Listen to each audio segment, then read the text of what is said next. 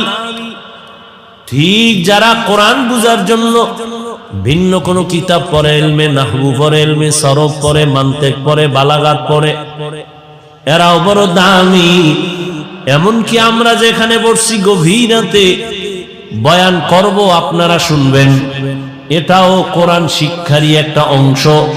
এই মজলিসটাও বড় দামি।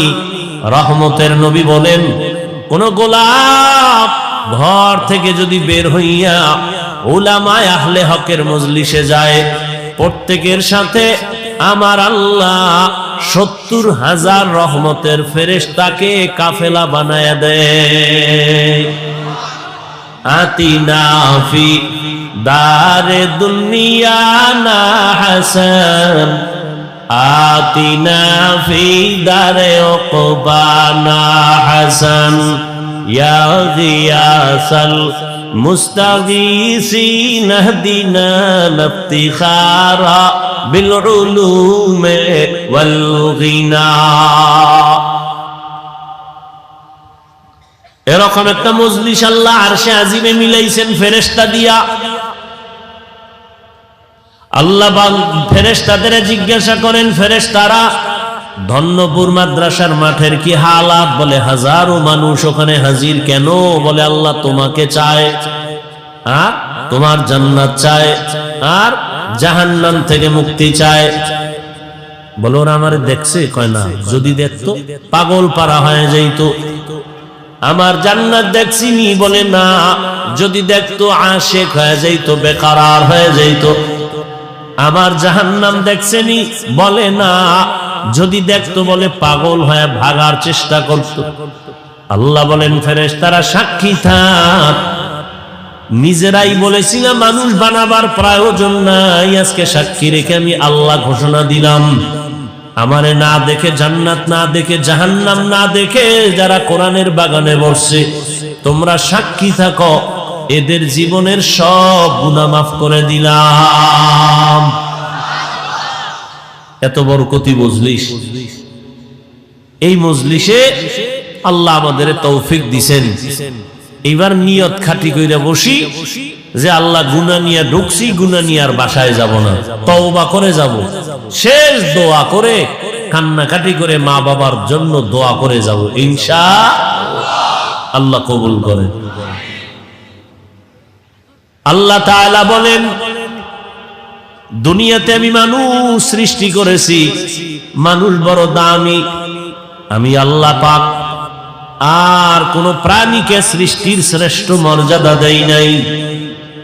ওয়ালাকাদ কাররামনা বানি আদম ওয়া হামালনাহুম ফিল বাররি ওয়াল বাহরি ওয়া রাযাকনাহুম মিনাত তাইয়্যিবাত ওয়া ফাদ্দালনাহুম আলা কাসীরিম মিম্মান খালাকনা তাফদীলা। বনি আদম বড় দামি, আমি আল্লাহ নদীতে, পানিতে, স্থলে চলার জন্য আমি সুন্দর আয়োজন করেছি। যেই লোহা পানির মধ্যে ছেড়ে দিলে নিচে চলে যায়, আমি আল্লাহ মানুষের এমন মেধা দান করেছি, ওই মেধা দিয়ে এমন ভাবে লোহা দিয়ে স্টিমার বানায়, পানির মধ্যে ভেসে থাকে। এক দেশ থেকে ভিন্ন দেশে বান্দা তার তেজারাতের জন্য, ব্যবসার জন্য চলে যায়। আমি আল্লাহ মানুষের অনেক আদর করে বানিয়েছি, আমি আল্লাহ তাদের জন্য উত্তম খানার আয়োজন করেছি। গর্তের পিপিলিকা আমি আল্লাহ তার খানা আমি দেই, উড়ন্ত পাখির খানাও আমি দেই, জঙ্গলের প্রাণীর খানাও আমি দেই, নদীর মধ্যে হাজারো ধরনের প্রাণীর খানা আমি দেই, মানুষের খানাও আমি আয়োজন করেছি।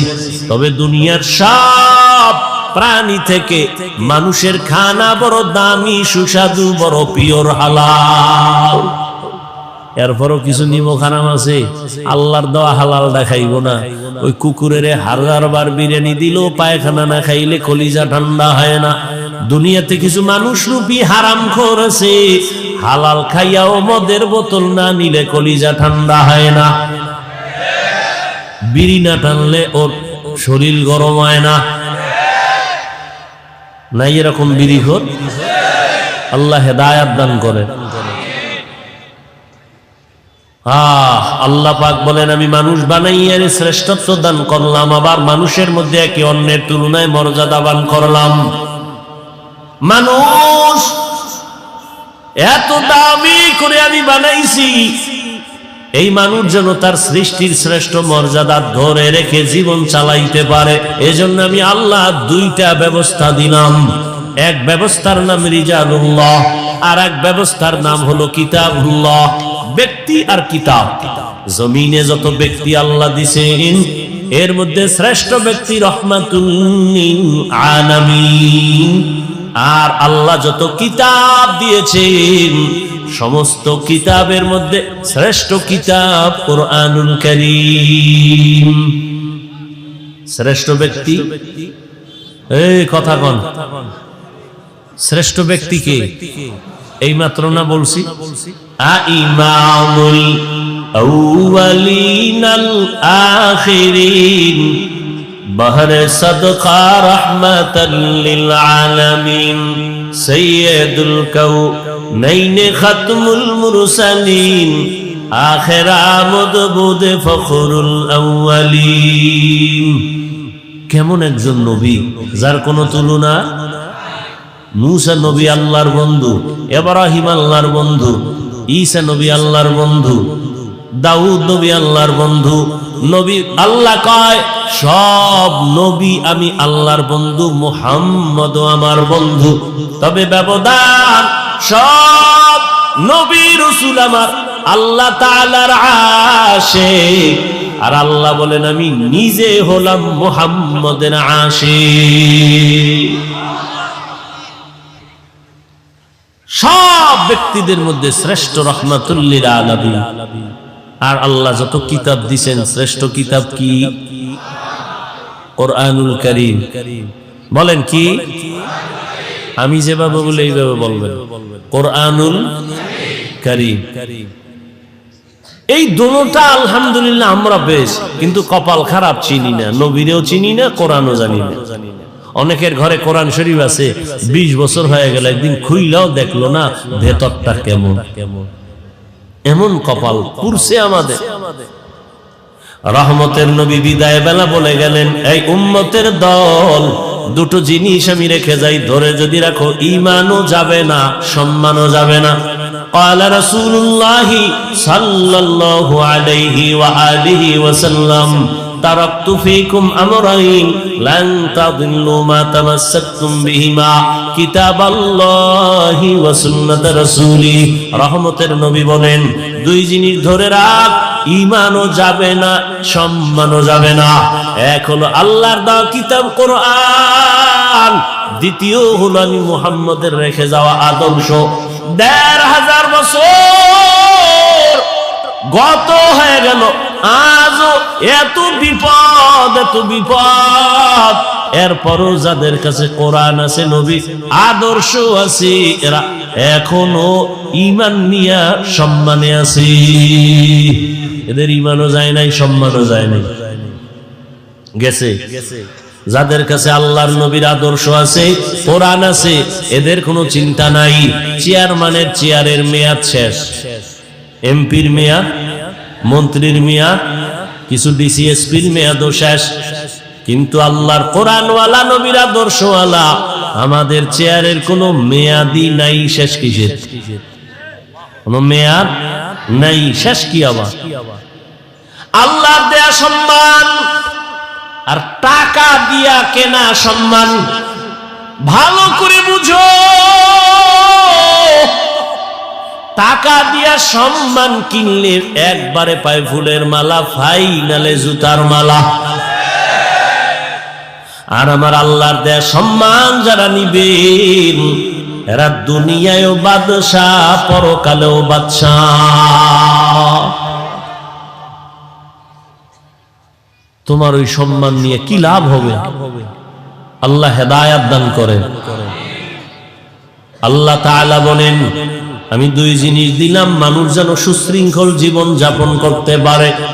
নবী পাইলাম না, আল্লাহর কোরআন এখন আমাদের সামনে আছে, নবীর আদর্শ এখনো আছে। এই দুইটা জিনিস ধরে রেখে সামনে আগাও। আল্লাহ তাআলা বলেন, রহমতের নবী দুনিয়াতে আসার পরে 40 বছর পর আমি রহমতের নবীরে দাওয়াতের অনুমতি দিয়ে কাজে লাগাই দিলাম।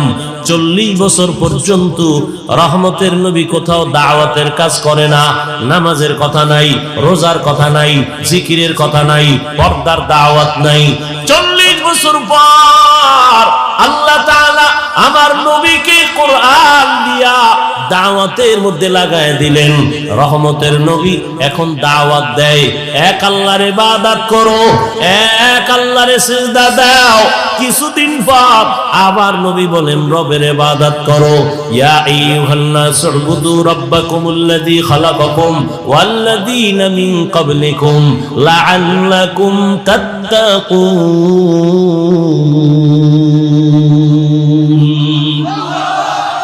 রবের ইবাদত করো।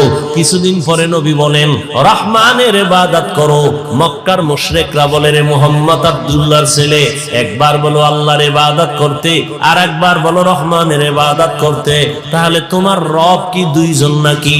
একজন আল্লাহ আর একজন রহমান? কয় না, আমার আল্লাহই তো আল্লাহ, তিনিই তো একমাত্র আল্লাহ, তিনিই তো রহমান। ওরা প্রশ্ন করে ফেললো, মানির রহমান, রহমানের পরিচয় দাও রহমানকে। আল্লাহ তাআলা সূরাতুর রহমান দিয়া রহমানের পরিচয় দেওয়া শুরু করলেন। আর রহমান আল্লামাল কুরআন। রহমান হলেন তিনি, কোরআন শিক্ষা দিলেন যিনি, খালাকাল ইনসান, মানুষ সৃষ্টি করলেন যিনি। আল্লাহ যে বললেন, বলাটা আমাদের বাস্তবতার টোটাল উল্টা বললেন। আল্লাহ বলেন, আমি মানুষ সৃষ্টি করার আগে কোরআন শিখাইছি, এরপরে মানুষ সৃষ্টি করেছি। অথচ বাস্তব হলো, আমরা দুনিয়াতে আসছি আগে, সৃষ্টি আগে, তারপরে আমরা বড় হইয়া কোরআন শিখলাম। আল্লাহ বলে, না না, আমি মানুষ সৃষ্টি করি নাই, আগে কোরআন শিখাইছি, তারপরে মানুষ বানাইছি। ও আল্লাহ উল্টা বললেন কেন? আল্লাহ পাক রব্বুল আলামিন উল্টা কেন বলছেন? মুফাসসিরিনে কেরাম বলেন, আল্লাহর কথা উল্টা না বুঝার মধ্যে আমাদের দুর্বলতা আছে। ফিআলুল হাকিম লা ইয়াখলু আনিল হিকমাহ, হাকিমের কোনো কাজ হিকমত থেকে খালি না, জ্ঞানীদের কোনো কাজ জ্ঞান থেকে শূন্য না। ও দয়ার মালিক কেন উল্টা বললেন? আগে কোরআন শিখাইছেন, তারপরে মানুষ বানাইছেন। অথচ আল্লাহ আগে আমাদের বানানোর পর এরপরে কোরআন শিখাইছেন। স্বয়ং রাসূলকেই তো 40 বছর পরে আল্লাহ কোরআন দিলেন, এর আগে কোরআন দেন নাই। আল্লাহ উল্টা কেন বললেন? মুফাসসিরিনে কেরাম তার জবাব লেখেন, আল্লাহ তাআলার আদালতে যেই মানুষের কথা বলা হয়েছে, ওই মানুষ আর তুমি আমি মানুষ এক না। এই আপনারা তো সব বুদ্ধিমান, আপনাদের তুলনায় আমরা বোকা, আর আমি তো আরো বেশি বোকা। কারণ ইলম আমল কিচ্ছু নাই। আপনাদের দোয়া, মুরব্বীদের কিছু দোয়া, সবাই কি আর বড়দোয়া করেনি? এই সবাই বড়দোয়া করে, আর যেই চোরারা বড়দোয়া করে ওদের বড়দোয়া লাগবেও না। ভালো মানুষ কখনো বড়দোয়া করে না। একটু সময় দিলে কিছু কথা বলি, নাইলে মোনাজাত দিয়ে যাইগা। কারণ শয়তান তো আর ও বইয়ে থাকতে পারে না, ওর কাজই হইলো ভালো কাজের মধ্যে ডিস্টার্ব করা। এক ডিস্টার্ব মোবাইল, আর এক ডিস্টার্ব বলবে আর কত, যদি পুরান বয়ান চল বাড়ি ল, আবার কারো বিড়ির নেশা, আবার ঘুরে টুরে বসবো।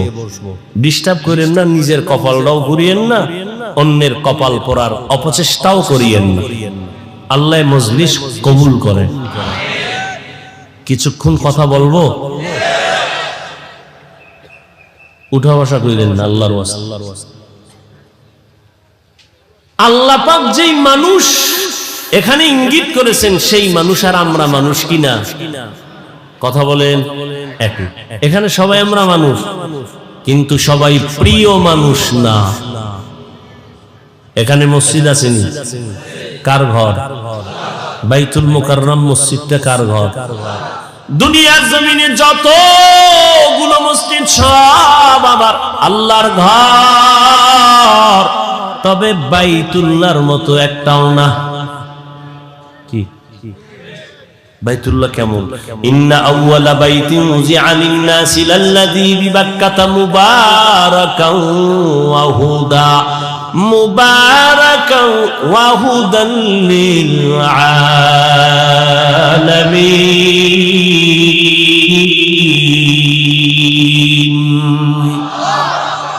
জমিন আল্লাহ বানাইয়া প্রথম একটা ঘর আল্লাহ বানাইছেন বাইতুল্লাহ বাক্কা নগরীতে, আর আল্লাহ কিছুই বানান নাই। এটা এমন একটা ঘর যেই ঘরের দিকে শুধু তাকাইয়া থাকবা, অনবরত আমলনামায় সওয়াব। আপনাকে এই মসজিদের দিকে তাকায় থাকলে সওয়াব, বাইতুল্লাহর দিকে তাকাইলে সওয়াব আছে না নাই?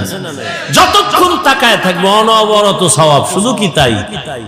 রহমতের নবী বলেন, এই হাজী সাহেব, সফর করতে যদি যাও বাইতুল্লাহর দিকে যখন প্রথম তোমার নজর পড়বে, নজরটা পড়া মাত্র যদি দোয়া করো, যে কোনো দোয়া প্রথম নজরেই কবুল হয়ে যাবে। আতিনা ফি দারে দুনিয়া না হাসানাম, আতিনা ফি দারে উকবা না হাসান, ইয়া গিয়াসাল মুস্তাগীসিন ইহদিনা ইফতিখারা বিল উলুমে ওয়াল গিনা। হর গরিদে नेको तू तैयार है, जो न मांगे उससे तू बेजार है। তাহলে মসজিদ সব কার ঘর? সব সমান বলেন না কেন? ভালো করে বুঝো, আপনাদের এলাকায় কুকুর আছে না? এই মাখলুক গুলো কে বানাইছেন? সব আল্লাহর বানানো মাখলুক। সব কুকুর আমার আল্লাহর মাখলুক, তবে সব কুকুর আল্লাহর কাছে দামি না। আসহাবে কাহাফের সাথে যেই কুকুরের সম্পর্ক, এটা এত দামি, জান্নাতে যাবে। সুবহানাল্লাহ। না যেই তেলে বিড়ি টানো, সুবহানাল্লাহ কেমনে? সারাদিন গীবত শেখাত, গালাগালি, মিথ্যা, আর সারা রাত তো মোনাজাত ধরে হইয়া হইয়া। আমরা মোনাজাত ধরি বইয়া, তোমরা মোবাইল আলারা মোনাজাত ধরে হইয়া। কখন রাত্র 3টা 4টা বাজে খবরও নেই। কোন দিন আজরাইল আইসা মোবাইল সহ লয়ে যাইব, আর হুশই থাকবে না। জিন্দেগি মে বন্দগি তু কার নহি, জিন্দেগি মে বন্দগি तू कार नहीं, जिंदगी बे बंदगी शर्मिंदा है, जिंदगी बे बंदगी शर्मिंदा है। यहाँ हम सब मुसाफिर, दिल ना लगा, अहले दिल की नजर से रूह करता जा, शाह दौलत सब फकीर गर नेक नहीं, शाह दौलत सब फकीर गर नेक नहीं, जिंदगी में बंदगी तू कार नहीं, जिंदगी में बंदगी तू कार नहीं, जिंदगी बे बंदगी शर्मिंदा है, जिंदगी बे बंदगी शर्मिंदा है, जिंदगी में बंदगी कुन बंदगी, बंदगी बे जिंदगी शर्मिंदगी। ও আমার কলিজার যুবক, কয়দিন আর যৌবনের বাহাদুরি করবি? করোনায় কত যুবকের লাশ, জানাজা হলো, কবরে রাখলাম, ট্রিপল মাস্ক লাগায় বয়া রইছে কুলাঙ্গার শিক্ষিত দুই সন্তান। বাবারে করোনায় ধইরা ফেলছে, কাছে যায় না, মরার ভয়ে। এক পর্যায়ে বাবায় মরেই গেল। ওই শিক্ষিত দুই কুলাঙ্গার মাস্ক লাগাইয়া এলাকার গরিবের টাকা দিয়ে কয়, লাশটারে টেনে টেনে রাস্তায় ফেলে দিয়ে আস। রাস্তায় ফেলে দেওয়ার পরে ওই কুলাঙ্গার দুই সন্তান দরওয়াজা জানালা লক করে দিল। এক নজর দেখলো না বাবার লাশ কুকুরে খাইলো নাকি জানাজা হলো। এই যুবকেরা, ইতিহাস ভুলবি না। ওই সময় দেখছনি এই দেশের টুপিওয়ালা ওলামায়ে কেরাম শত শত করোনার লাশ কাঁধে নিলেন, গোসল করালেন, কাফন পরালেন, জানাজা পড়াইয়া কবরের মধ্যে রাখলেন। একজন হুজুরেও করোনায় মরে না। কেমনে বুঝাবো রে যুবক? শুরুতেই বলেছি, ওলামায়ে কিরাম ছাড়া কেউ তোদের আপন না। তুই যাকে আপন মনে করো, আমি বলি এ তোর ধান্দাবাজার চান্দাবাজ। স্বার্থে যদি আঘাত লাগে তোর দল থেকে নাম কাটবে না, কল্লা কেটে ফেলবে। ওরে আল্লাহর গোলাম, ওলামায়ে কেরাম এই জাতিকে নিয়ে যেই ভাবনাটা ভাবে, এই ভাবনা কেউ ভাবে না।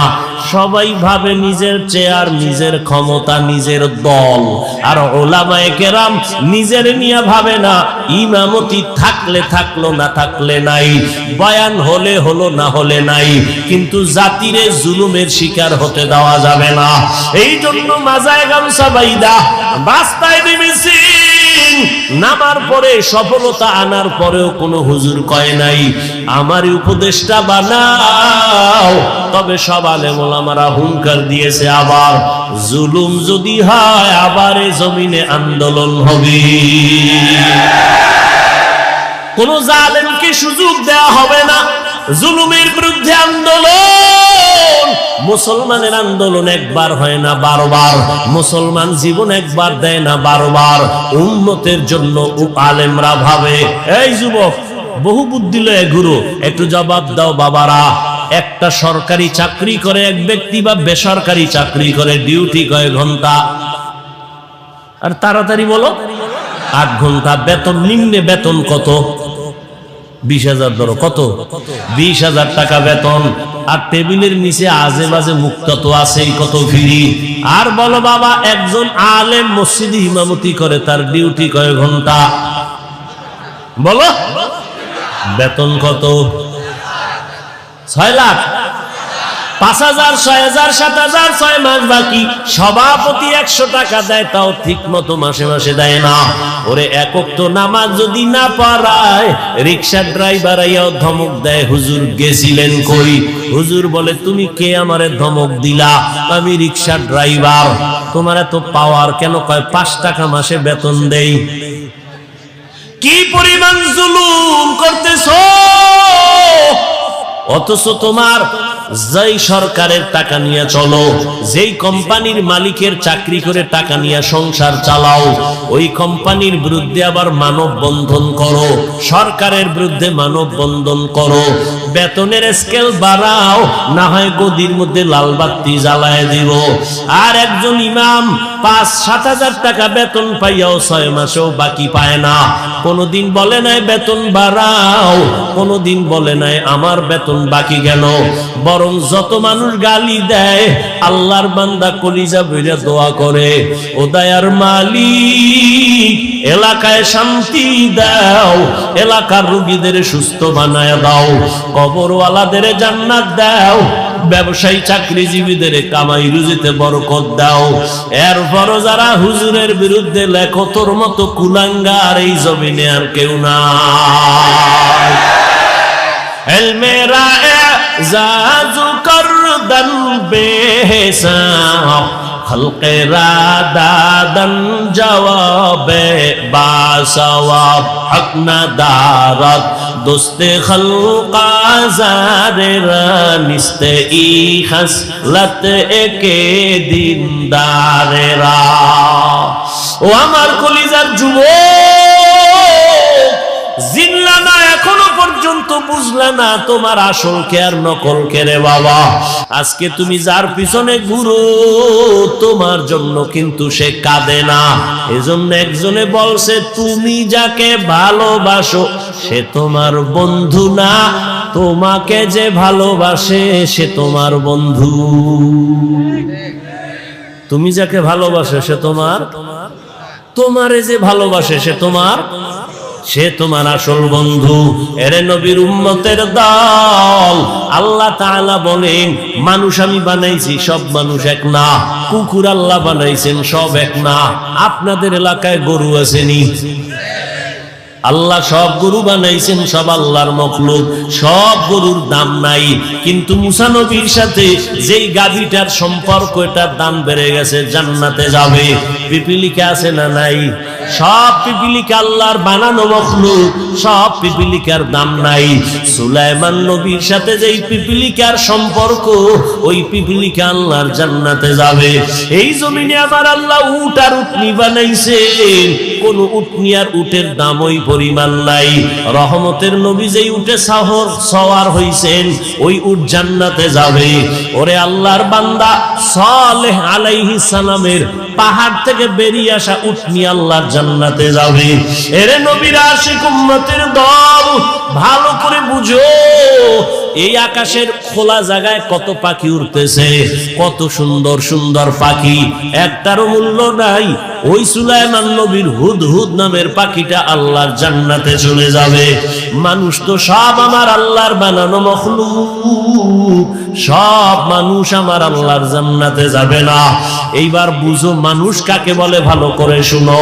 একদল মানুষ আছে বংশগত মানুষ, আর একদল মানুষ হলো গুণগত মানুষ, আর একদল মানুষ হলো জন্মগত মানুষ। আল্লাহর আদালতে বংশগত মানুষের কোনো মূল্য নাই, জন্মগত মানুষের মূল্য নাই। একমাত্র গুণগত মানুষগুলো দামি। কেমন দামি? আল্লাহ বলেন আমি এদের বিনা হিসাবে জান্নাত দিয়া দিব। গুণের মানুষ কাকে বলে? বংশগত মানুষ তো তারা যেই মানুষের বংশে জন্ম হয়। আমাদের বংশগত বাবা পয়গম্বর আদম, আর আমরা তার সন্তান, বংশগত মানুষ। আমার আব্বা জান, আমার জন্মদাতা বাবা, তার ঔরসাবী জন্মগত সন্তান মানুষ। এই মানুষের কোনো ভ্যালু আল্লাহর কাছে নাই। একমাত্র গুণের মানুষ আল্লাহর কাছে দামি। গুণের মানুষ কাকে বলে বুঝো? যেই জিনিস বানানেওয়ালা কোন কাজের জন্য বানায় না, আকামের জন্য বানায়। মনে করেন এই মাইকওয়ালা মাইক বানাইছে এটা কাজের জন্য, বাতিওয়ালা বাতি বানাইছে কাজের জন্য। মনে রাখবেন, এটা একটা মূলনীতি।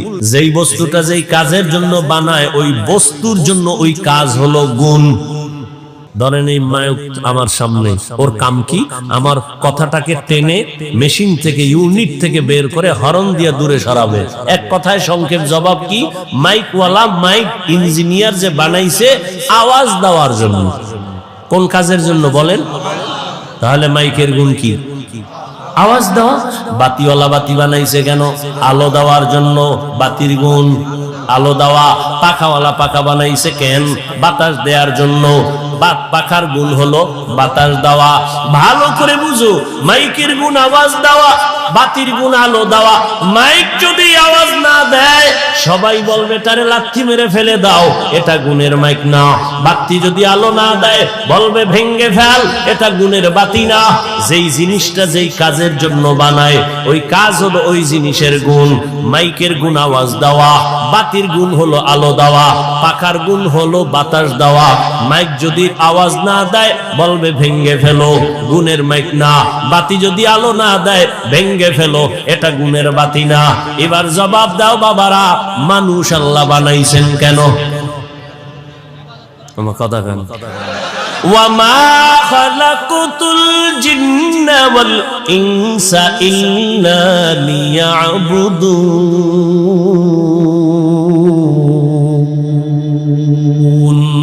মা খালাকুতুল জিন্না ওয়াল ইনসি বাখা জুজ ইবাদাত নিস্তে মাকসুদ আজ্জাহা।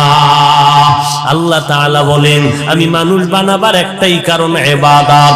বলেন মানুষের বানানোর কারণ কি? ইবাদত। মানুষ বানাইছেন ইবাদতের জন্য। এবার আমাকে আপনারাই জবাব দেন, মানুষের গুণ কি? বলেন ইবাদত করা। এখন ইবাদত কি? মসজিদ আর মাদ্রাসা এটা ইবাদত। সারা রাত যায় নামাজে তাসবিহ টানো, দিনের বেলা রোজা রাখো, এটা তোমার ইবাদত না, এটা ইবাদতের অংশ। বান্দা তুমি জীবনে যা করবা যা বলবা সব ইবাদত। খানা খাওয়া ইবাদত, তুমি ঘুমাইবা ইবাদত, বাথরুমে যাইবা ইবাদত, জীবনে তুমি যা করবা সব ইবাদত। মন গড়া একজনে মাগরিবের নামাজে দাঁড়াইছে, 3 রাকাতে যাইয়া চিন্তায় পড়ছে বেজোর হইরা লাভ কি, আর 2টা সেজদা বাড়াইয়া জোর করি 4 রাকাত হয়ে গেছে। আল্লাহ খুশি না? আল্লাহ কয় বেয়াদবি করলি কেন? সব বাপ নতুন করে দাঁড়ায় কানে ধর, তওবা করে আবার আল্লাহু আকবার বলে নামাজ শুরু কর। জীবনে যা করবা সব ইবাদত, হতে হবে আল্লাহর সন্তুষ্টির জন্য, মদিনা ওয়ালা নবীর আদর্শ অনুযায়ী। ও আমার কলিজার যুবক, এই যে 1 বোতল পানি দেখো স্টেজে, পানি পান করার দরকার তোমারও আমারও পিপাসা নিবারণের জন্য, কিন্তু ইবাদত বানাইয়া পানি পান কর, সওয়াবও হবে, পিপাসাও মিটবে। কেমনে? কষ্টের কিছু না। তুমি কেমনে পান করো? বাম হাতটা নিয়ে লাগায় দেবা বোতলে, ডান হাত দিয়া মুখা খুইলে একটা টান মারবা বাম হাতে, আধা লিটার নাই। আমি এটাকে ইবাদত বানায় পান করব। ডান হাতে বোতল ধইরা, বাম হাতে মুখাটা খুইলা, আমি বোতলটা মুখে দিয়া একবারে পুরাটা পান করব না, 3টা স্টেপ দিয়া আমি পান করব। 3 নিঃশ্বাসে পানিও পান হবে, ইবাদতও হবে। ইবাদতের পরিণাম ফল বিনা হিসাবে জান্নাত। জুতা তুমিও পরো, আমিও জুতা পরি, ইবাদত বানায় জুতা পরো। কেমনে? কষ্টের কিছু না। তোমারে কে বলছে ইসলাম কঠিন? বড় সহজ, তুমি মানতে জানো না। জুতাটা পরতে গিয়া ডান পাও ডান জুতায় আগে ঢুকাও, এরপরে বাম পা বাম জুতায় ঢুকাও। দোনো জুতায় পাও যখন ঢুকলো, লেভেল পজিশনে রাইখা কদম দেওয়ার আগে ডান পাও দিয়া কদম শুরু করো, এটা সুন্নাত। বাথরুমে তুমি যাও, আমিও যাই, ইবাদত বানায় বাথরুমে যাও। খালি পায়ে বাথরুমে যাইবা না, খালি মাথায় কখনো বাথরুমে যাইও না, কারণ নবী বলেন বাথরুম হলো জিন শয়তানের আড্ডাখানা। ওখানে গিয়া মানুষ অ্যাক্সিডেন্ট হয়, বুক ভেঙে যায়, মাথা ফেটে যায়। জুতা ছাড়া যাইবা না, খালি পায়ে যাওয়া নিষেধ, খালি মাথায় বাথরুমে যাওয়া নিষেধ। দোয়া পইরা ঢুকো, কিছু পারো না তো বিসমিল্লাহ বইলা ঢুকে যাও। বাথরুমে গিয়া যখন বসবা, বাম পায়ের উপরে ভর করে বসবা, সুন্নাত। কোন পা? বাম পায়ের উপরে। হাঁটুর উপরে কাপড় উঠাবা না, এটা নবীর সুন্নাত। বাথরুম কমপ্লিট করে বের হয়ে আলহামদুলিল্লাহ বলো, বাম পা দিয়ে ঢুকবা, ডান পা দিয়ে বের হইবা। বাথরুম হয়ে গেল, ইবাদত হয়ে গেল। এখান থেকে মোনাজাতের পরে আমার বাবারা সবাই বাড়ি যাবেন, যাইয়া অনেকে ফ্রেশ হবেন। ফ্রেশ কি হবেন? ফ্রেশ হইতে গিয়ে গোসল করবেন, হাত ধুইবেন, চেহারা ধুইবেন, পা ধুইবেন। আমি বান্দাও বাসায় যেয়ে ফ্রেশ হব, তবে আপনার ফ্রেশটায় কোনো সওয়াব নাই। আমি সওয়াব বানাইয়া তারপরে ফ্রেশ হব। আমিও হাত ধুব, আমিও চেহারা ধুইব, আমিও পাও ধুইব, তবে আমার ধোয়াটা ওযুর কায়দায় হয়ে যাবে। আমি ওযু কইরা গেলাম, এই কোনি পর্যন্ত ধুইলাম, চেহারা পুরাটা ধুইলাম, পা ধুইলাম, ইবাদত হলো আমার, ফ্রেশ হওয়া হয়ে গেল। আর এই ওযু অবস্থায় ঘুমাও, আল্লাহ জান্নাতের দরজা খুলে দিবেন। খানা খানা আপনারাও, আমরাও তো খানা খাই, কিন্তু বাবা ইবাদত বানায় খানা খাও। নিচু জায়গায় বসো, দস্তারখান বিছায় বসো, দোনো হাতের কবজা পর্যন্ত ধুইয়া তারপরে খানা খাও। যেই প্লেটে ভাত নিবা ওই প্লেটে হাত ধুইবা না, অন্য জায়গায় হাত ধুইয়া বসো। এরপরে খানার প্লেটের ডান দিক দিয়া শুরু করো, লবণ নাও বাম হাতে। কি বাম হাতে লবণ? সোরা কিছু ভদ্র দেখায়, আমি ভদ্র, কারণ বাম হাত দিয়ে লইলে একটু বাথরুমের ফ্লেভার আছে তো মজা হয়। নিকৃষ্ট মূর্খ, বাম হাতে লবণ লয়, ময়লা লাগে। তো বাথরুমের ময়লা এটা কেমন? মনে করে বুদ্ধিজীবী, বুদ্ধির বও নাই। আচ্ছা তার সেরা পৃথিবীতে শ্রেষ্ঠ বুদ্ধিজীবী কোরআনওয়ালারা, কারণ সব থেকে বড় বুদ্ধির গাইডের নাম কোরআন, আর এটা যার সিনা আছে সে হলো শ্রেষ্ঠ বুদ্ধিজীবী। ভাইরা আমার, এই জন্য কেউ কান্দে, কেউ কান্দে, কান্দতেছে, কেউ খবর নাই, হুজুরদের কোনো টেনশনই নাই। আছে আগেও যেমন, এখনো তেমন, ভবিষ্যতেও তেমন। কারণ আমরা মানুষের গোলাম না, আমরা একমাত্র আমার আল্লাহর গোলাম। কার গোলাম? আর তোমরা আমাকে অনেকের গোলাম বলো না, তুমি কার গোলাম? হ্যাঁ বেটা, আহমদ শফি হাটাজারি শাইখুল ইসলাম রাহমাতুল্লাহ আলাইহি আওয়ামী লীগের কাছে গেছে, কেউ বিএনপির কাছে গেছে, যাওয়াটা তুমি দালাল মনে করো কেন? ওলামায়ে কেরাম যদি যায় তার রং ঠিক রেখে ইসলামের স্বার্থে যায়। তুমি কোন স্বার্থে দৌড়াও? তুমি যে বড় দালাল, তোর খবর আছে? আলেমের ভুল ধরো না, মানে কপাল বাকিটাও পুরার জন্য। এই বাংলাদেশে যত ঝামেলা দেখো, একমাত্র উলামায়ে কেরামের সাথে বেয়াদবি করার কারণেই হচ্ছে এগুলো। এখনো যারা বেয়াদবি করো, গাঁটটি রেডি রাখ, পালানোর সময় জুতাও নিতে পারবি না, রেডি থাক। আল্লাহ হেদায়েত দান করুন। এরে নবীর উম্মত, মানুষের গুণের নাম কি ভুলে গেছেন? 5 মিনিটে মানুষের গুণের নাম ইবাদত। এখন ইবাদতটা মন গড়া না, না, নবীর তরিকায় হতে হবে। এখন নবীর তরিকা আদর্শ আছে কোরআন হাদিসে, কোরআন হাদিস পড়তে জানেন না, এখন কেমনে যাবেন? কোরআন হাদিস পড়নেওয়ালা উলামায়ে কেরামের কাছে যাও, ইবাদতের নিয়ম শিখিয়া এরপরে ইবাদত করো, তখন হবে তুমি গুণের মানুষ। গুণের মানুষের জন্য বিনা হিসাবে জান্নাত। আল্লাহ এই দিকে ইঙ্গিত করে বলেন, আমি আগে মানুষ বানাই নাই, আগে কোরআন শিখাইছি, তারপরে মানুষ বানাইছি। অর্থাৎ যারা কোরআন হাদিস শিখিয়া উলামায়ে কেরামের নেক নজর নিয়া যারা ইবাদত করবে, তারা গুণের মানুষ, তারা জান্নাতি। আল্লাহ এই দিকে ইঙ্গিত করে বলেন, আমি আগে মানুষ বানাইছি, তারপরে কোরআন শিখাইছি, আগে কোরআন শিখাইছি, তারপরে মানুষ বানাইছি। ও আল্লাহর বান্দারা, এখানে আমরা যারা বসে আছি সবাই তো মানুষ, তবে গুণের মানুষ হতে পারলাম কিনা বড় ভয়। ওরে গুণের মানুষ তো হতে পারি নাই, যে কারণে এত বয়ান, এত বয়ান, এত বয়ানের পরও চোখে পানি আসে না, নামাজ পড়ি না, পর্দা করি না। ও যুবক, এখানে যারা বসে আছো যুবক বাবারা, তুমিও মুসলমান, আমিও মুসলমান। তোমার আমার আল্লাহ এক না দুই, তোমার আমার নবী, তোমার আমার কাবা, তোমার আমার ধর্ম, তোমার আমার ইসলাম, তোমার আমার কালেমা। ভালো করে বুঝরে বাবা, পশুকে আল্লাহ ভালো মন্দ যাচাই করার জ্ঞান দান করেন নাই, মানুষকে দিয়েছেন। তোমার আমার আল্লাহ এক, নবী এক, কোরআন এক, কাবা এক, ধর্ম এক, কালেমা এক। দুনিয়াতে আসছি তাও এক, বিদায় বেলা কাফন হবে 3টা, তাও এক। আমি হাফিজুর রহমান বা কোনো বড় এমপি মারা গেলে তার একটা কাফন বাড়ানো হবে না। রিক্সা ড্রাইভার যদি গরিব হয়ে মরে যায়, একটা কাফন কমাইয়াও দিবে না, কালার হবে আলাদা। হুজুরদের কাফনের কালার এক রকম, যুবক বাবাদের আর এক রকম।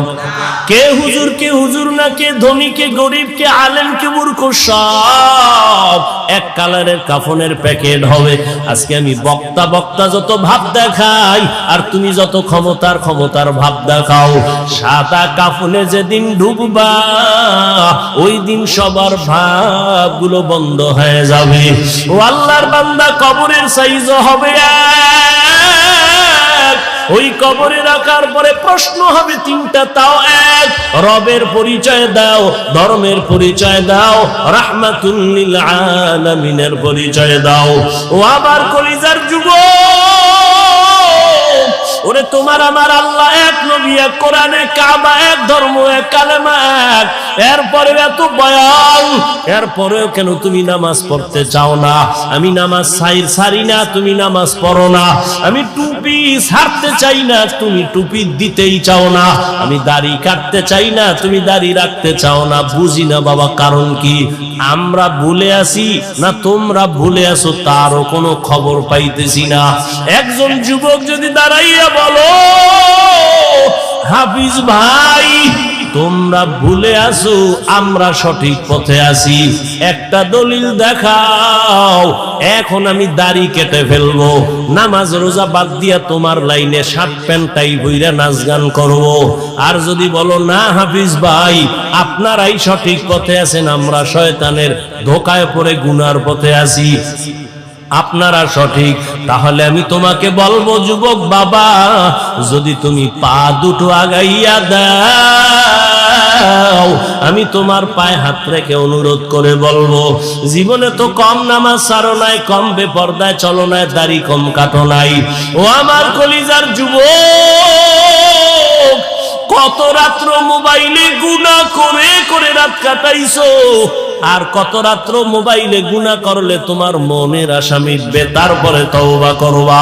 জীবনে তো কম নামাজ ছাড়ো নাই, আর কতদিন নামাজ না পড়লে তোমার মনের আশা পূরণ হবে, তারপরে তওবা করবা। জীবনে তো কম মাইয়ার চরিত্র নষ্ট করো নাই, আর কতদিন চরিত্র বিধ্বংসী কাজ করলে তোমার মনের আশা পূরণ হবে, তারপরে তওবা করবা। এবং এটাও তুমি বলো কয়দিন তোমার আর হায়াত বাকি আছে। ওই করোনায় কত যুবক চলে গেল, ছাত্র জনতার আন্দোলনে কত যুবকের লাশ চলে গেল, এমন একটা দিন নাই গাড়ির নিচে পানির নিচে যুবকের লাশ নাই, ঘুমের ঘরে যুবকের লাশ। কয়দিন আর বাঁচবারে বাবা? আমি তোমাকে এতক্ষণ যত বয়ান শুনাইছি একবারও বলি নাই আমি হাফিজুর রহমান পাঁচকল্লি মাথায় দিছি, তোমরা যদি না দাও কপাল পুড়বে, একবারও বলি নাই আমি কওমি মাদ্রাসার সন্তান, তোমরা যদি কওমিতে না যাও তোমাদের কপাল খারাপ, একবারও বলি নাই আমি তাবলীগের লাইনের সন্তান, আমি পীরের মুরিদ, ওই লাইনে যদি তুমি না যাও কপাল খারাপ, একবারও বলি নাই। কি বলি এবার শুনো। ও আমার কলিজার যুবক, তুমি স্কুলে পড়ো, কলেজে পড়ো, চাকরি করো, ব্যবসা করো, আলহামদুলিল্লাহ আলহামদুলিল্লাহ আলহামদুলিল্লাহ। স্কুল ছাড়িও না, কলেজ ছাড়িও না, লেখাপড়া করে ডাক্তার হও, ইঞ্জিনিয়ার হও, একজন প্রফেসর হও, একজন ব্যবসায়ী চাকরিজীবী হও। তবে আমার ছোট্ট একটা দাবি, জীবনে বেয়াদব হইও না।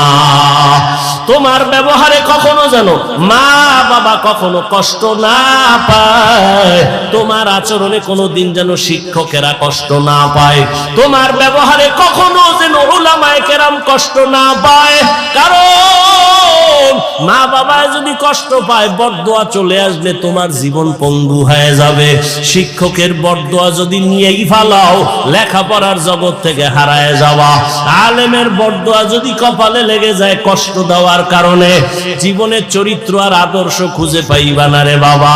এইবার একটু বাস্তবে দেখো, তোমার মতো যুবক জীবনে কোনোদিন মাদ্রাসায় যায় নাই, আলিফ বাতাও শিখে নাই, দেখো স্কুল কলেজে পড়িয়াও নামাজ পড়ে আসেনি, আর কোনো ওয়াজের দরকার নাই।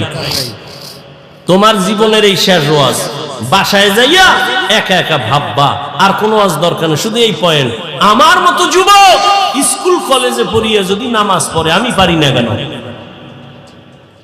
ও যুবক বাবারা, তোমার মতো যুবক রাস্তায় গাড়ি চালায়, নামাজ ছাড়ে না, তুমি কেন পারো না? তোমার মতো যুবক doctor, professor, engineer, OC, DC SP, RAB, army, police, BDR এর চাকরি করে, নামাজ ছাড়ে না, বলো তুমি কেন পারবা না রে বাবা? তোমার কপালে কার অভিশাপ লাগলো? এখনো কেন তওবার দরজায় তুমি ফিরবা না? মনেরে বুঝাইয়া এখনো সময় আছে, তওবা করে নাও।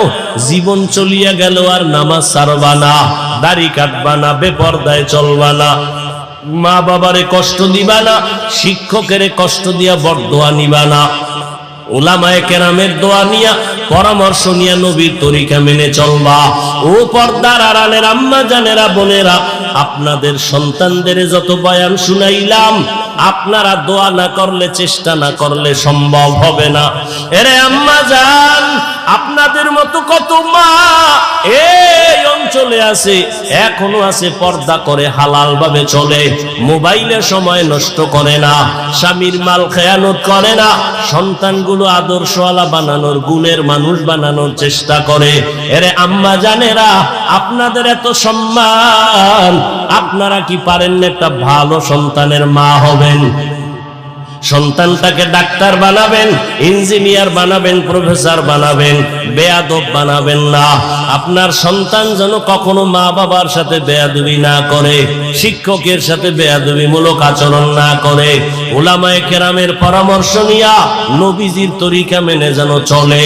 ও আমার যুবক বাবারা, ও পর্দার আড়ালের মা বোনেরা, এখনো সময় আছে, তওবা করে নেন। কোন দিন মরণ হবে জানা নাই।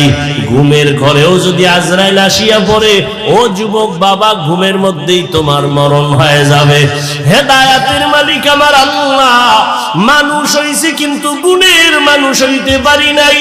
এখনো সময় আছে, ইবাদত করিয়া উলামায়ে কেরামের পরামর্শ নিয়ে রেডি হও। মনে মনে পিছনের গুনাহ থেকে তওবা করো, আল্লাহকে বলো, হেদায়ার মালিক, জীবনে গুনাহ তো কম করি নাই, আজকে থেকে তওবা করে নিলাম।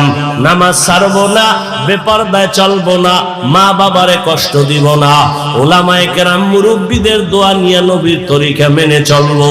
তওবা করার মতো যদি অন্তর তৈরি হয়, মুনাফিকি না থাকে, খাঁটি তওবার নিয়ত যাদের আছে, দুটো হাত আমার আল্লাহকে দেখাইয়া দাও।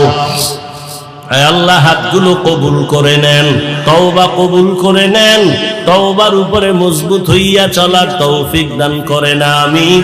আলহামদুলিল্লাহি রাব্বিল আলামিন, ওয়াসসালাতু ওয়াসসালামু আলা সাইয়্যিদিল আমবিয়াই ওয়াল মুরসালিন ওয়া আলা আলিহি ওয়া আসহাবিহি আজমাইন। ইয়া আরহামার রাহিমিন, ইয়া আরহামার রাহিমিন, ইয়া আরহামার রাহিমিন। রব্বিরহামহুমা কামা রব্বায়ানি সগীরা। আল্লাহুম্মা ইন্নাকা আফুউন কারীম তুহিব্বুল আফওয়া ফা'ফু আন্না। আল্লাহুম্মা ইন্না নাসআলুকা রিযাকা ওয়াল জান্নাহ ওয়া নাউযু বিকা মিন সাখাতিকা ওয়ান নার। আল্লাহুম্মা ইন্না নাউযু বিকা মিনাল বারাসি ওয়াল জুনুনি ওয়াল জুযামি ওয়া সাইয়্যিল আসকাম। الحمد لله الذي جعل الشمس والقمر بحسبان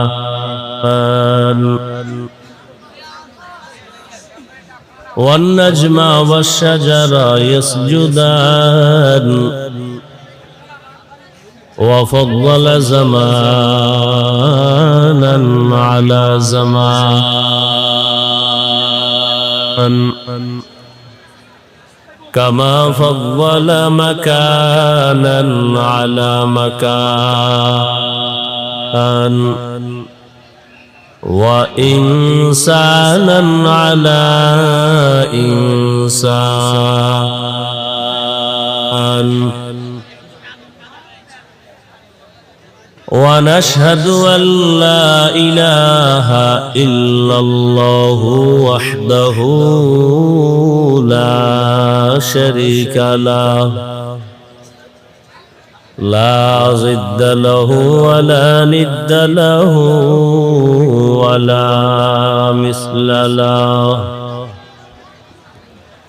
ونشهد أن سيدنا وسندنا وحبيبنا وحبيب ربنا وطبيبنا وطبيب قلوبنا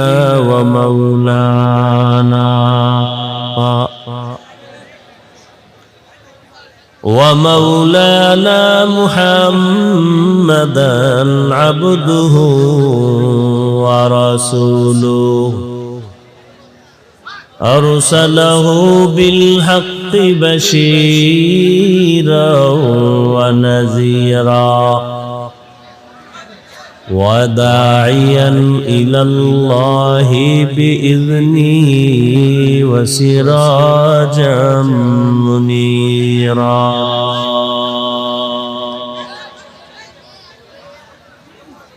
اللهم صل على محمد النبي الأمي وعلى آله وسلم تسليما. وبعد فأعوذ بالله من الشيطان الرجيم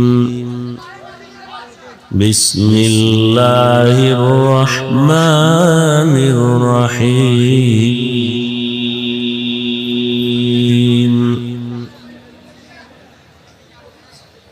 الرحمن علم القرآن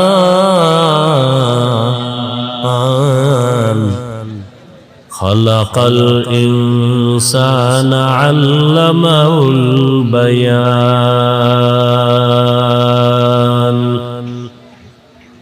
وقال رسول الله صلى الله عليه وآله وسلم خيركم من تعلم القرآن وعلمه أو كما قال النبي عليه الصلاة والسلام صدق الله مولانا العظيم صدق رسوله النبي الأمي الكريم ونحن على ذلك من الشاهدين والشاكرين والذاكرين والحمد لله رب العالمين سبحانك لا علم لنا إلا ما علمتنا إنك أنت العليم الحكيم رب اشرح لي صدري ويسر لي أمري واحلل عقدة من لساني يفقه قولي درفشانی نے تیرے قطروں کو دریا کر دیا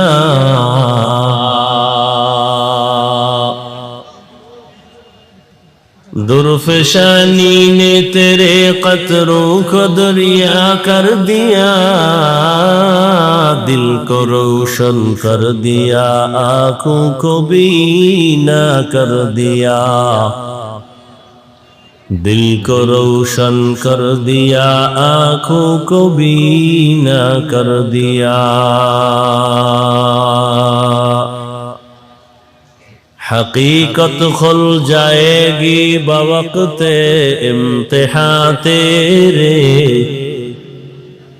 حقیقت کھل جائے گی بوقت امتحان تیرے کہ سستی میں یا محنت میں گزاری زندگی تو نے کہ سستی میں یا محنت میں گزاری زندگی تو نے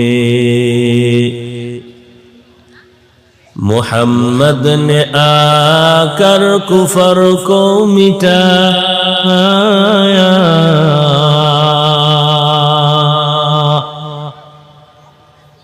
محمد نے آ کر کفر کو مٹایا کفر کو مٹا کر صداقت بتایا کفر کو مٹا کر صداقت بتایا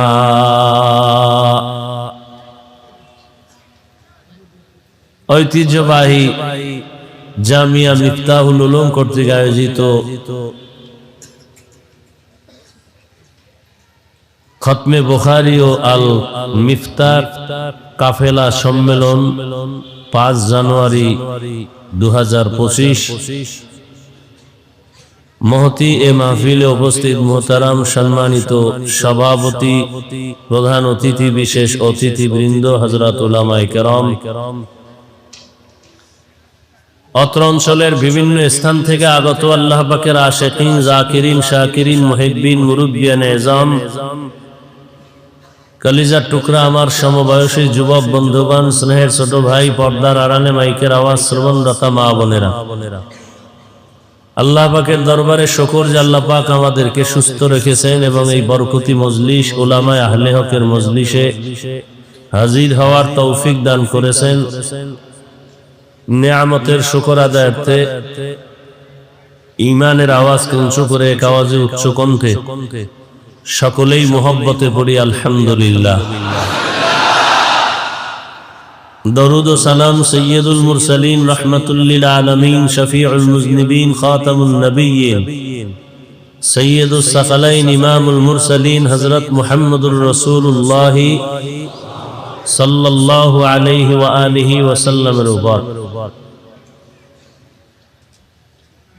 সর্বোপরি শুকর যাদের অক্লান্ত পরিশ্রমের মাধ্যমে আজ এই সুন্দর আয়োজন, সময় পরামর্শ অর্থ দিয়ে দোয়া করে উপস্থিত হয়ে মাইক লাইট প্যান্ডেলের ব্যবস্থাপনার মাধ্যমে সহযোগিতা যারা করেছেন, প্রত্যেককেই আল্লাহ পাক এ খেদমতের বরকতে দুনিয়াতে শান্তি, পরকালে চিরমুক্তির ব্যবস্থা করে দিন।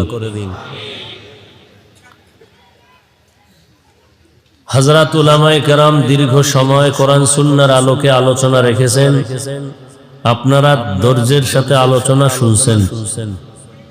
উলামায়ে হযরতদের কথাগুলো সকলকেই সহি তরিকায় আমল করার তৌফিক দান করেন। উলামায়ে হযরতের ইজ্জতকে আল্লাহ বেশি বেশি বাড়ায় দেন। যারা উলামায়ে কেরামের বিরুদ্ধে ষড়যন্ত্রমূলক চক্রান্তমূলক লেখালেখি করে, বিরুদ্ধে বলে, আল্লাহ তাদের হেদায়েত দান করেন। উলামায়ে কেরামের ইজ্জত বাড়া মানি মুসলমান তথা উম্মতের ইজ্জত বাড়া। উলামায়ে কেরামের অসম্মান মানে উম্মতের অসম্মান। আরো কঠিন করে বললে বলা যায়, উলামায়ে কেরাম এদের ইজ্জতে আঘাত করার মানি হলো ইসলামের উপরে আঘাত করা। কারণ কিয়ামত পর্যন্ত আর কোনদিন নবী আসবেন না। আপনাদের ধন্যপুরে নবী রবিউল আউয়ালে আসেন, সাহাবায়ে কেরাম আর কোনদিন আসবেন না। আরে মোবাইল,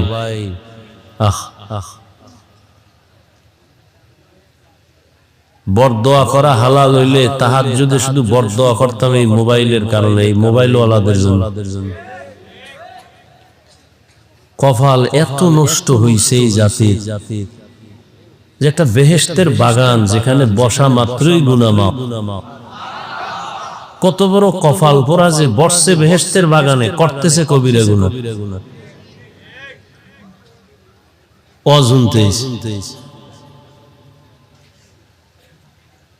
আসলে কপাল যদি পুরিয়া যায়, আমি হাফিজুর রহমান কেন আর মক্কা মদিনার ইমাম কেন? স্বয়ং রসুলের বয়ানও কপাল খুলেন। যেই রসুলকে এক নজর দেখলে জাহান্নাম হারাম, যে নবীকে এক নজর দেখলে পেটের ক্ষুধা থাকে না, সেই নবীকে টানা 13 বছর দেখলো, বয়ান শুনলো, এরপরও কপাল খুলে নাই, কালেমা পড়ে নাই। তাহলে কত বড় নিকৃষ্ট বেঈমান! 13 বছর নবীরে দেখাও কালেমা পড়ে না। আর অন্যদিকে, এই কথা বললেন না ভাই, অন্যদিকে 27 বছরের এক যুবক নবীজিকে জবাই করতে আসিয়া নবীজিকে দেখা মাত্র তরবারি ফালায়া কালেমা পড়ে মুসলমান হয়ে গেল। কয় বছরের যুবক? এর নাম কপাল।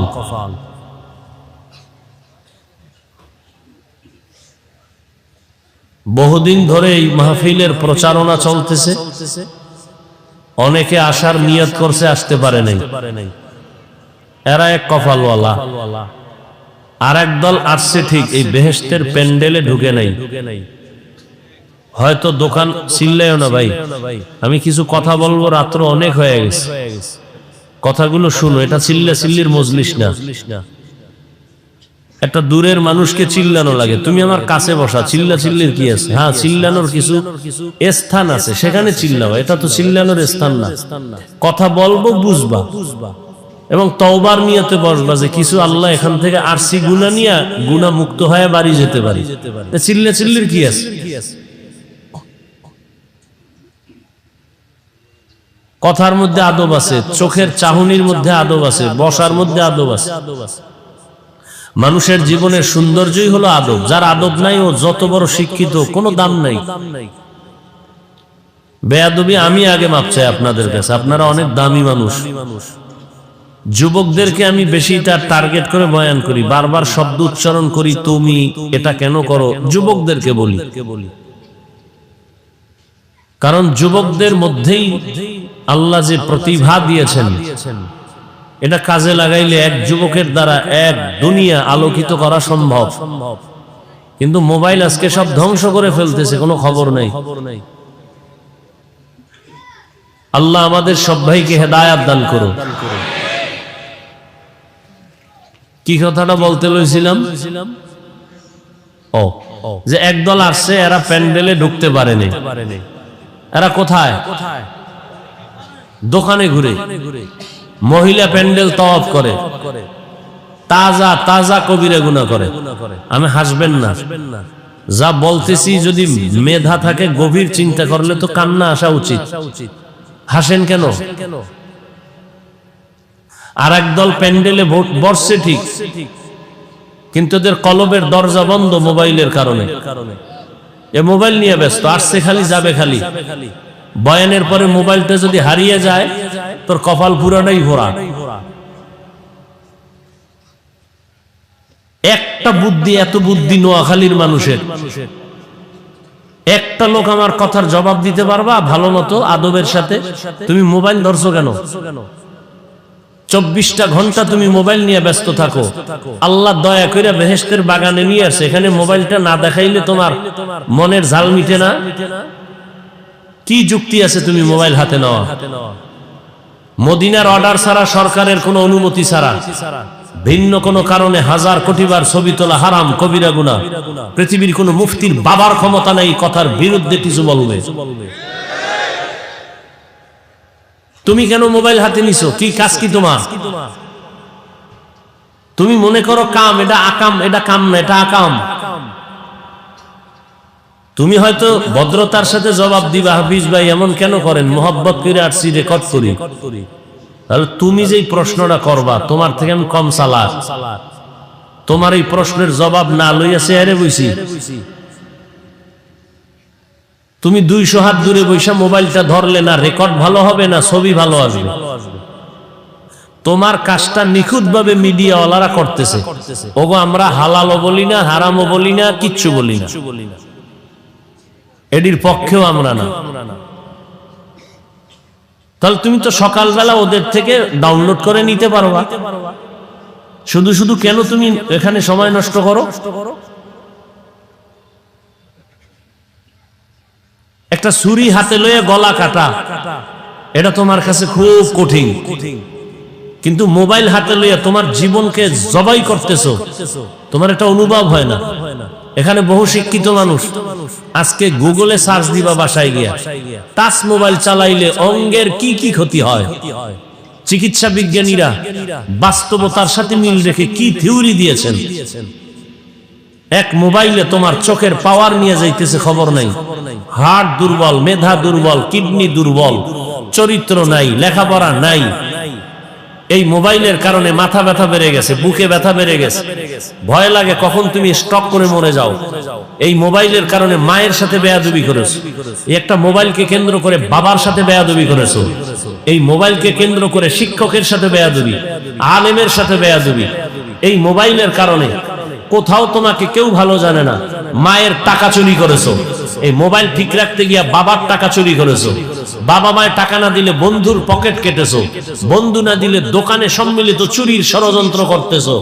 কি ভালো কাজ করছো মোবাইল দিয়ে আমাকে বুঝাও। চেহারার দিকে তাকাইলে নূর নাই, গুনাহ সারা রাত মোবাইলে, কবিরা গুনাহ, কবিরা গুনাহ, কবিরা গুনাহ দেখতে দেখতে চেহারাটা নষ্ট করে ফেলেছো। চেহারার মধ্যে কোনো উজ্জ্বলতা নাই, লেখাপড়া নাই। আল্লাহ মাফ করুন, আল্লাহ না করুন, যদি এখন মরে যাও মনে মনে মা বাবা খুশি হইব যে একটা চরিত্রহীন, ওর কারণে মানুষের কাছে মুখ দেখাইতে পারি না, মানুষ লজ্জা দেয় যে এই রকম বেয়াদব ছেলে জন্ম দিছো কেন, ও মইরে গেছে, একটা বিপদ গেছে, কানবে ঠিক, মনে মনে খুশি। তাহলে তোমার এই জীবনে কামাই করলা সবার বড়দোয়া, একটা জীবন হইল। অথচ তোমার মতোই বহু যুবক, তোমার মতোই স্কুলে পড়ে, কলেজে পড়ে, চাকরি করে, ব্যবসা করে, 5 ওয়াক্ত নামাজ পড়ে, দাড়িওয়ালা নাই। তোমার কপালে তো খারাপ কেন? কার অভিশাপ লইয়া বইছো? আল্লাহ আমাদের সব ভাইকে হেদায়েত দান করেন। সবার আগে আল্লাহ আমাকে হেদায়েত দান করেন। আমার কলিজার প্রত্যেকটা যুবককে আল্লাহ হেদায়েতের দৌলত দান করেন। বেয়াদবি আবারও মাপ চেয়ে নিলাম। এখানে আমার কোনো ব্যক্তি স্বার্থ নেই, আছে? তোমার মোবাইল দিয়ে তোমার চোখের পাওয়ার চলে যাইতেছে। আমরা মোবাইল চালাই, মাঝে মাঝে একটু কিতাব দেখি। এখন কিছুক্ষণ দেখলে এখন ওই অন্য কিতাব পড়তে পারি না, গলায় যায় চোখ। মাথা ব্যথা, জীবনে এই পরিমাণ মাথা ব্যথা ছিল না, ইদানিং এই পরিমাণ মাথা ব্যথা, বুকে ব্যথা, হঠাৎ বুকে ব্যথা। এরপরে তো টাইম মতো ঘুম নাই। মানুষের জীবনের সব থেকে মহা এক মূল্যবান জীবন সুস্থতার ঔষধ রাতের ঘুম।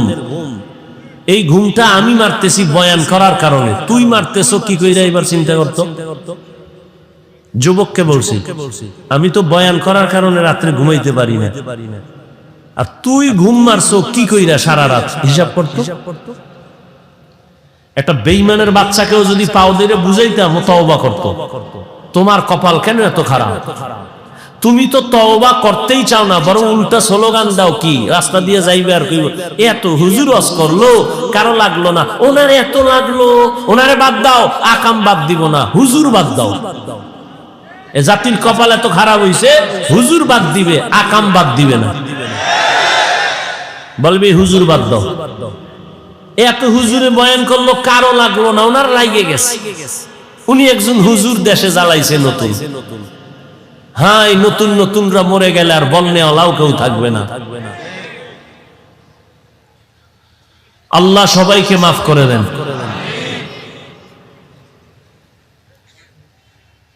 তো ওলামায়ে কেরামের ইজ্জত, উম্মতের ইজ্জত, কিয়ামত পর্যন্ত এই জাতিকে শান্তির ঠিকানা দিবেন একমাত্র ওলামায়ে কেরাম, কোরআন সুন্নাহর আলোকে। আমি 2 মিনিট কথাগুলো বলতেছি, একটু খেয়াল করবেন, বিশেষ করে যুবকদেরকে বলছি। যুবক, বিশাল মহাসাগর পাড়ি দিয়ে কিন্তু তুমি এখনো জিন্দা আছো, আর অনেকে ওই সাগরে ডুবে গেছে, শাহাদাতের পেয়ালা পান করেছে। যুবক, ইতিহাস ভুলবা না, তুমি মুসলমান, এটা তোমার সব থেকে বড় দামি একটি পয়েন্ট। গোটা দুনিয়া যত মাস্তান দেখো, সব মাস্তানরা ইসলাম আর মুসলমানকে ভয় পায়। তা তুমি মুসলমান, এটা তোমার পাওয়া। তুমি যুবক, এটা তোমার আরো পাওয়া। তবে মনে রাখবা, তোমার এই পাওয়ার ত্বরান্বিত করতে লাগবে ওলামায়ে কেরামের নেক দোয়া। ছাত্র জনতার বৈষম্য বিরোধী আন্দোলনে সফলতার চাঁদ উঠে নাই ততক্ষণ, এদেশের উলামায়ে কেরাম ছাত্র নিয়ে মাঠে নামে নাই যতক্ষণ। চিনলা না আসল মানুষ। চান্দাবাজার ধান্দাবাজের পিছনে পড়ে পড়ে কিছু পাওয়ার লোভে দাড়ি কেটে ফেলেছো, নামাজ শেষ করেছো, চরিত্র নষ্ট করেছো, অথচ যাদের পেছনে ঘুরো এরা সব তোমার স্বার্থপর চান্দাবাজার ধান্দাবাজ। স্বার্থে আঘাত লাগলে শুধু দল থেকে নাম কাটবে না, লিখে রাখ, কল্লা কেটে ফেলবে, কল্লা। কিন্তু এই জীবনে তোর নিঃস্বার্থ কলিজার বন্ধু ওলামায়ে কেরাম জীবন দিবে, কোন যুবকের কোন জাতি ক্ষতি হতে দিবে না। মাদ্রাসার ছাত্র জীবন দেয় নাই এই আন্দোলনে, অথচ মাদ্রাসার ছাত্রদের লিস্টি এখনো আসে নাই। অন্যদের নাম শুধু লিস্টি না, পাঠ্য বইয়ের মধ্যে ঢুকাই দিছে। কি ষড়যন্ত্র চলতেছে জানো?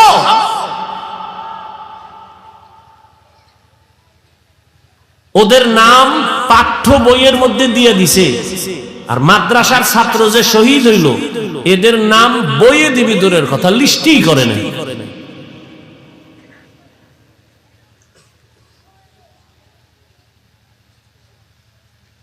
এজন্য উলামায়ে কেরামের বিরোধিতা করা মানে ইসলামের বিরোধিতা করা। একটা কঠিন ষড়যন্ত্র গোটা আন্তর্জাতিক ভাবে। যেমন বাংলাদেশে দাঁড়িয়ে কোনো হিন্দু, কোনো বৌদ্ধ, কোনো ইহুদি, কোনো খ্রিস্টান কখনো বলে নাই সকালবেলার মক্তব বন্ধ করো, কিন্তু এমন ষড়যন্ত্র করেছে সকালবেলার মক্তব অটো বাংলাদেশ থেকে বন্ধ হয়ে গেছে। কেমনে?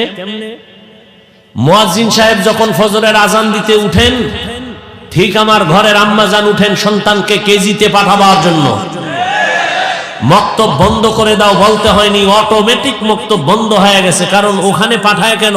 বই ফ্রি, টাকা ফ্রি, নাস্তা ফ্রি, গাড়ি ফ্রি। আর বাঙালি ফ্রি পাইলে কি করে এটা তো আর বলার ভাষা নাই। ও যদি ফ্রি পায় বউ দিয়ে দিবে ফ্রি। দেখেন না, বিয়ে করার আগে যৌতুকের নামে বিদেশের ভিসা চায়।